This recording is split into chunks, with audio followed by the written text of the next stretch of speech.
Oke guys ya, jadi market crypto di bulan Oktober ini disambut dengan sangat ceria ya. Jadi baru tanggal 1 Oktober aja udah di-pump gitu Bitcoin ya.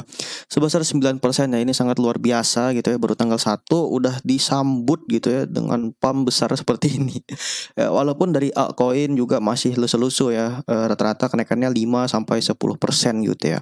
Tetapi ada juga nih beberapa yang udah sampai ATH naikannya puluhan persen, contohnya ada AXS gitu ya. Nah, tapi kita udah ngasih signal nih buat teman-teman di grup Telegram kemarin ya, tepatnya di jam 1 siang. Itu kita ada indikasi nih ya kalau BTC udah mau breakout karena sedang menyentuh trendline yang bagian atas ya. Dan jam 3.40 itu beneran breakout guys ya, dengan membentuk satu candle impulsif gitu ya. Nah, dan dilanjutkan dengan candle yang sangat cepat lagi kenaikannya. Kita lihat di sini pada jam 5 sore yaitu jam 5.25 sampai 5.40. Hanya membutuhkan waktu sekitar 15 menit untuk mencapai kenaikan sebesar 6,69% ya. Ini luar biasa banget ya. Nah, jadi kurang lebih isu kenaikan Bitcoin kemarin itu diakibatkan statement ketua The Fed atau Federal Reserve yaitu Jeremy Powell yang tidak berniat untuk melarang kripto ya. Jadi dia sini berkata Amerika tuh perlu mengatur pasar kripto, tetapi melarang seperti Cina itu nggak perlu ya. Jadi ketua The Fed ini nggak ada berniat untuk melarang atau ngeban dari kripto. Nah, inilah yang menyebabkan statement dan sentimen positif ya untuk market ya, sehingga bisa optimis kayak gini. Ya kurang lebih ini digoreng bandar juga lah ya buat ngegoreng isu-isu seperti itu. Nah, terus juga ini sejalan nih dengan adanya DXY ya atau dollar index market yang turun pada hari ini. Kalian lihat korelasinya di sini guys ya, ketika DXY atau dollar index naik, Bitcoin turun. Ketika dollar index turun, Bitcoin naik ya. Nah, jadi ini ada korelasi antara DXY dan BTC guys. Nah, jadi kita lihat posisi DXY di sini atau dollar index, dia kan sedang ada dalam posisi broadening wedge. Artinya di sini dia kan sedang ada di wedge yang bagian atas ya, otomatis dia mau nggak mau harus nyentuh wedge yang bagian bawah. Nah, jadi kita bisa expect nih dari DXY akan turun terlebih dahulu. Otomatis dari BTC bakal bisa naik lagi gitu ya untuk melanjutkan continuation-nya guys ya. Nah, terus kenapa dolar bisa turun? Karena di sini ya ada didukung oleh isu di mana Amerika akan bangkrut nih. Jadi kita lihat beritanya di sini, Janet Yellen atau Menteri Keuangan Amerika Serikat memperingatkan bencana ekonomi akan datang 3 minggu lagi, tepatnya di tanggal 18 Oktober ya. Jadi Amerika terlilit utang sebesar 400 ribu triliun ya, yang ada potensi gagal bayar oleh Amerika jika dari DPR Amerika nggak memperpanjang tenor pembayaran tersebut ya. Nah, makanya ini yang mengakibatkan dolar melemah walaupun ada isu taper ya guys ya. Nah, jadi harapannya gitu ya, kalau dolar melemah ya orang kan harapannya akan memindahkan instrumen investasi mereka ke instrumen lain, contohnya aja kripto. Jadi bandar ataupun wealth juga masuk lagi ke market kripto untuk menyokong marketnya menguat gitu ya. Terus misal dari kalian ada yang nanya ya, Bang ini kan market udah naik tinggi. Nah gue mau masuk market takut kebanting nih ya. Oke guys, jadi menurut gue kalian harus santai aja ya. Karena di sini kalian lihat volumenya itu tinggi pada pada jam 5.25 sampai 5.40 ya. Otomatis di sini bandar baru masuk ke market ya. Kalau bandar baru masuk artinya ini baru permulaan ya. Kalian bayangin aja siapa gitu yang sanggup ngepam market BTC sampai 6% kalau bukan bandar ya. Kalaupun dia mau take profit ya, dia baru take profit sekitar 6% gitu ya.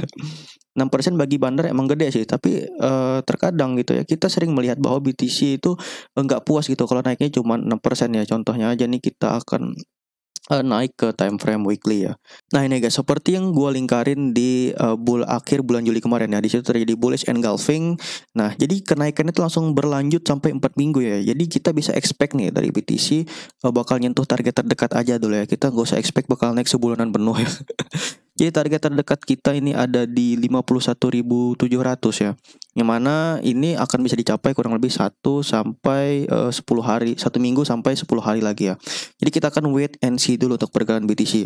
Lagi pula di sini BTC juga membentuk yang namanya bullish engulfing ya. Di sini bullish engulfing sama seperti yang pola terbentuk pada akhir Juli kemarin ya. Jadi kita bisa expect bahwa ini adalah area retest BTC untuk dia bisa lanjut rally lagi. Walaupun terjadi kocokan kecil ya ataupun koreksi kecil ya wajar lah ya. Itu merupakan salah satu behavior market yang ada di kripto ya. Nah, kalaupun kalian khawatir akan terjadi harga penurunan lagi seperti tanggal 7 September kemarin ya, menurut gua nggak usah terlalu khawatir sih, karena isu support yang kita punya belum cukup ya untuk bisa membuat BTC melemah. Contoh aja kasus Evergrande kemarin. Evergrande itu marketnya nggak sebesar Lehman Brothers ya. Jadi efeknya nggak akan sebesar tahun 2008. Jadi nggak terlalu memberikan impact lah ya buat market BTC. Terus juga isu vote lainnya ya yang mungkin berpotensi. Ini Binance dan Huobi diblokir di Cina. Jadi mereka nggak bisa beroperasi di Cina dan usernya nggak bisa pakai Huobi dan Binance ya.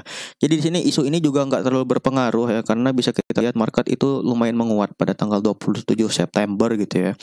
Terus ini isu apa namanya Binance.com juga dilarang di Singapura. Jadi Singapura ngeban dari Binance. Nah ini kan pada tanggal 3 September ya. Ini isu pas tanggal 7 kemarin ya.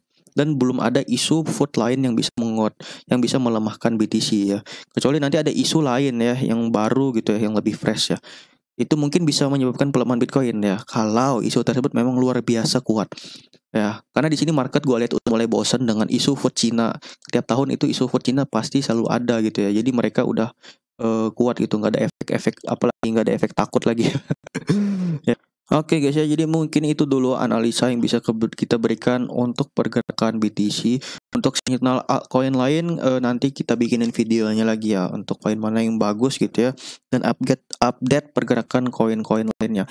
Dan juga gue sering juga nih update di grup Telegram ya, kalau temen-temen Telegram sering ngikutin gue itu lumayan sering lah ya, walaupun nggak sering banget ngasih koin yang untuk dipantau gitu ya.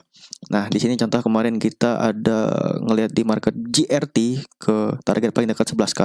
Itu kemarin 1.900 tapi sekarang masih 10.000 masih belum terlalu kuat dari GRT. Ya, kita tunggu aja impulsive wave dari Elliott wave-nya GRT akan kebentuk gitu guys ya. Nah, mungkin itu segitu aja video kita pada pagi ini. Semoga bisa menambah insight teman-teman di market crypto. Oke guys ya, see you in the next video.